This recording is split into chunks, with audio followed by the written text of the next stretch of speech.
Hello everyone. So I am Swati Chhetija और हम थे रैशनल नंबर्स पे क्लास 8 के एनसीईआरटी चैप्टर 1 कर रहे हैं हम। वी हैव कंप्लीटेड क्वेश्चन 1 से 4 तक सारे question in the previous video. You can check out that video. Okay, now we are on the question 5th and the question 5th is name the property under multiplication used in each of the following. So already it mention here कि ये multiplication की properties हैं. Okay, बस उन्हीं में से ही आपको properties guess करनी है कौन सी है. Right, so first one is -4/5 multiply by 1 is equals to 1 multiply -4/5 is equals to -4/5. तो इट्स सिंपल, हमें समझ में आ रहा है कि अगर मैं किसी रैशनल नंबर को 1 से मल्टीप्लाई करती हूँ या फिर 1 को किसी रैशनल नंबर से मल्टीप्लाई करती हूँ, I will get the same answer -4/5. Okay, so it's a very simple thing कि ही इज आस्किंग अस कि ये जो 1 है वो क्या है इसमें. तो ये एक प्रॉपर्टी है मल्टीप्लिकेशन में जिसे हम कहते हैं मल्टीप्लिकेटिव आइडेंटिटी. ये हम ऑलरेडी डिस्कस कर चुके हैं in our previous classes. Okay, तो 1 बेसिकली हम 1 को किसी भी नंबर से मल्टीप्लाई करें, we will get the same number. हम कैसे भी उसको मल्टीप्लाई करें, 1 को आगे रखें 1 को पीछे रखें, सेम आंसर आएगा. तो it's a multiplicative identity. Multiplicative identity वाली प्रॉपर्टीज में यूज हुई है. Okay, multiplicative identity. Next, -13/17 multiply by -2/7 is equals to, again check it out, जो मैंने नंबर्स पढ़े वही दोबारा हैं. -2/7 मल्टीप्लाई -13/17. तो जो नंबर पहले थे वही अभी हैं, बस फ़र्क इतना है कि पोजीशंस चेंज हो गई हैं. पहले -13/17 पहले था, अब -13/17 पीछे है. राइट, सो सिर्फ पोजीशन चेंज हुई है. और ऐसी एक प्रॉपर्टी थी जिसमें हमने सिर्फ पोजीशन चेंज करनी थी, लेकिन answer will remain the same. इधर इट विल बी मल्टीप्लाई और एडिशन, दोनों में सेम रहेगा. तो ये कौन सी प्रॉपर्टी थी? Yes, you are correct, it is commutative property. तो ये कम्यूटेटिव प्रॉपर्टी है. ओके, अगर सिंपल आप सिर्फ रीड ही कर लोगे ना क्वेश्चन को, तो you will get the answer. क्योंकि अगर आपको बेसिक कॉन्सेप्ट पता है, प्रॉपर्टीज पता है रैशनल नंबर की, तो सिर्फ रीड करो and you will get the answer in your mind. Okay, third one is -19/29 multiply 29/-19 is equals to 1. तो इसमें भी जो नंबर्स हैं वो बस यहाँ पर उल्टे लिखे गए हैं and we get the 1 answer. तो बेसिकली उल्टे को हम इन्वर्स कहते हैं, तो it is a multiplicative inverse property यहाँ पर यूज की है. मल्टीप्लिकेटिव इन्वर्स, ठीक है, क्योंकि इन्वर्स कर दिया and we will get the 1 answer. Okay, question 2 is simple. It's very simple question.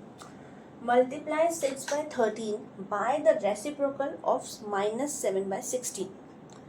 Simple, 6/13 को आपको मल्टीप्लाई करना है रेसिप्रोकल से -7/16 के.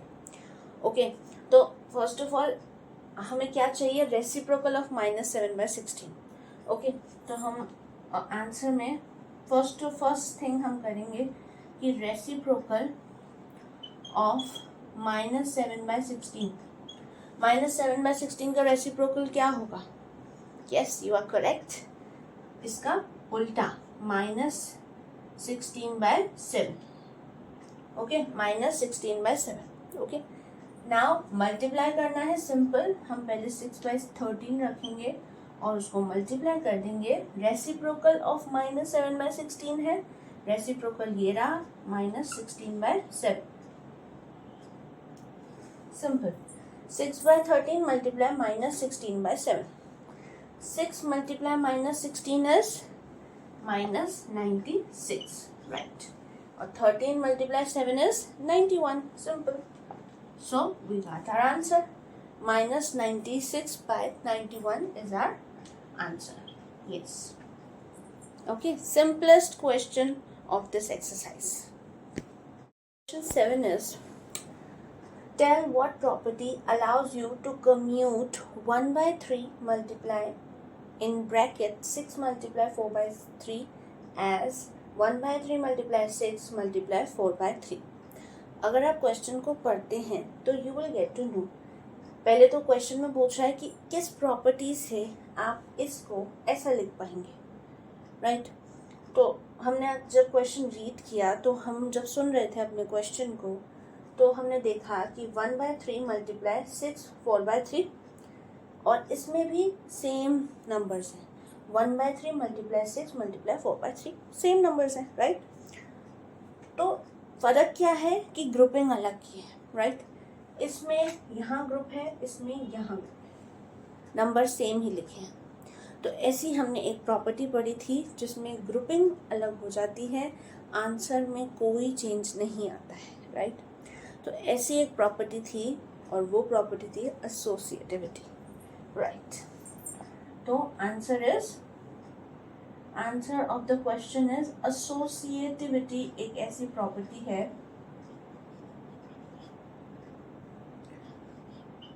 जिसमें हम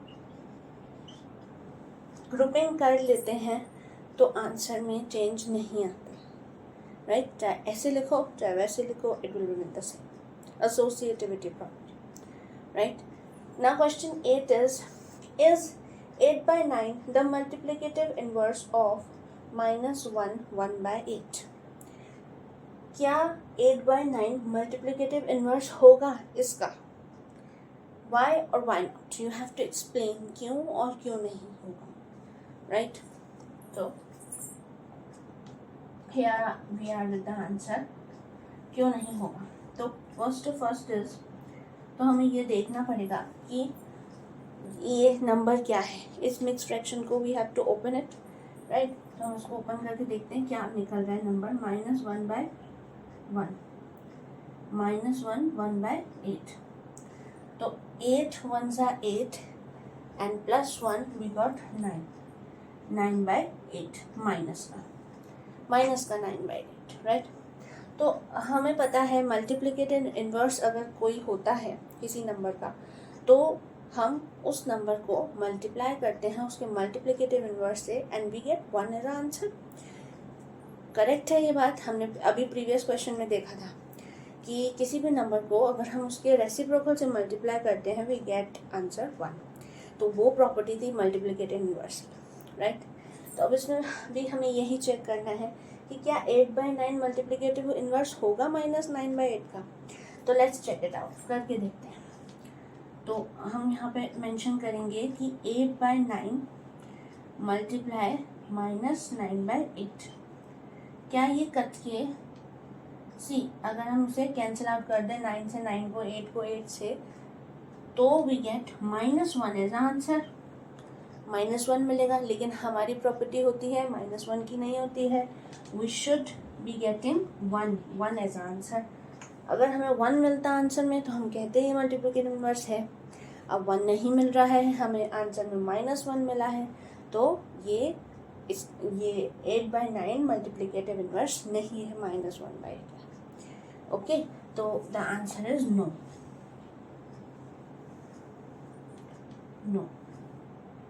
8 by 9 is not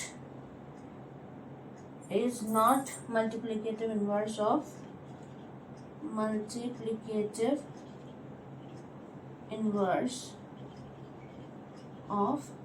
-9 by, या फिर आप अगर मिक्स में लिखना चाहे -1 by 8. Okay. So question 9 is 0.3 the multiplicative inverse of 3 1 by 3? Why or why not? बिल्कुल पुराने वाले क्वेश्चन की तरह. अगर आपको क्वेश्चन 8 क्लियर है तो क्वेश्चन 9 में कोई प्रॉब्लम नहीं है, बस उन्होंने डिजिट्स थोड़ी सी डिफरेंट दी है. यहाँ 0.3 लिखा है और यहाँ पे 3 1 by 3 दिया है. तो सिंपल है, पहले हमने सॉल्व आउट कर लेते हैं। 3 1/3 को अगर हम सॉल्व आउट करें तो 3 3 9, 9 + 1 is 10/3, राइट, 10/3। तो और 0.3 को भी अगर हम क्लियर आउट कर लें तो 3/10, राइट। अगर पॉइंट को हम देखें, पॉइंट के बाद एक ही डिजिट है तो 3/10, ओके। तो बेसिकली वो पूछ रहा है कि 3/10 मल्टीप्लिकेटिव इनवर्स है ऑफ 10/3 का है। तो हमें क्या पता है कि अगर हम किसी नंबर को उसके मल्टीप्लिकेटिव इनवर्स से मल्टीप्लाई करते हैं तो वी गेट 1 एज आंसर। तो अगर ये होगा तो 1 आंसर देगा हमें। तो लेट्स चेक आउट। तो हम क्या करेंगे, हम 3/10 को राइट मल्टीप्लाई करके देखते हैं 10/3 से, और अगर हम इसे कैंसिल आउट करते हैं तो we will get 1 as answer, right. तो ये इन मल्टीप्लिकेटिव इनवर्स है। तो yes, 0.3 is multiplicative inverse of 3 1/3.